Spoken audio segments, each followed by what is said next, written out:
The ability to analyze language is one of the most important skills anyone can have, and is a foundational ability to build a strong EQ. Let me paint you a picture. Imagine you are 45 and your wife texts you GN. A low EQ beta that can't analyze language will assume that she just means goodnight. But an alpha, high EQ language analyst would see that she's not putting in effort anymore, which suggests that she doesn't love you anymore. Phoebe is gonna take the kids, take the house, leave you with nothing. Language analysis is when you dive into the deeper, implicit meaning of words and phrases, which allows you to get a better understanding of anything you read. For example, the phrase, Phoebe is a pig, doesn't mean she is actually a hog. It means she is gross, sloppy, and repulsive. Because those are the traits that we associate with a pig. This skill is used heavily in question 2D of paper 1, in which you have to look at 2 paragraphs and pick 3 phrases out of each to write a paragraph on. You will write 8 paragraphs total, 2 introductory and 6 for the analyzed phrases. It's a long question, with lots of language analysis, but don't fret. We are about to teach you how to do it with an iconic quote from an extraordinary person.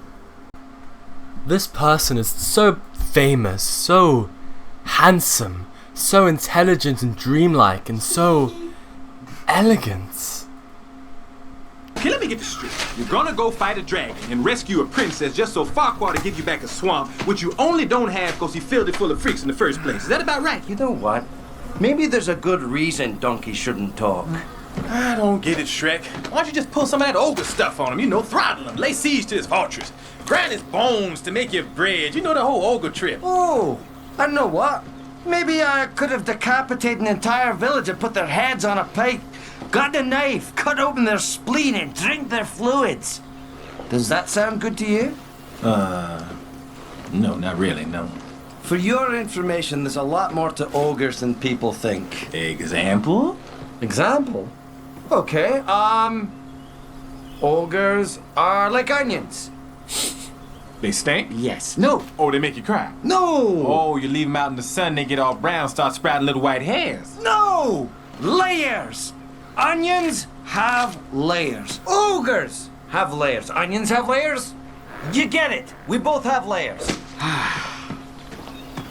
Oh, you both have layers. Oh. You know, not everybody likes onions. Cake! Everybody loves cakes. Cakes have layers. I don't care what everyone likes. Ogres are not like cakes. You know what else everybody like? Parfaits. Have you ever met a person you say, hey, let's get some parfaits? They say, hell no, I don't like no parfaits. Parfaits are delicious. No! You dense, irritating miniature beast of burden! Ogres are like onions. End of story. Bye-bye. See you later.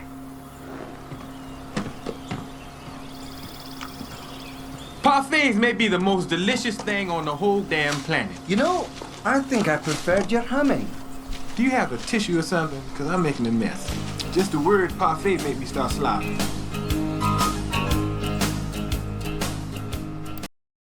How can we analyze this phrase like a paragraph in question 2D?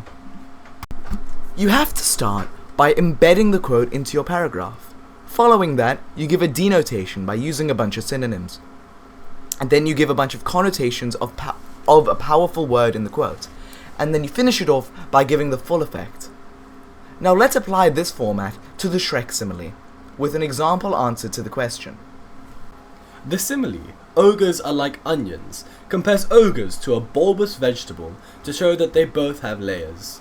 These layers represent how ogres have many aspects and depths of personality, rather than being one-dimensional monsters like how they are often perceived.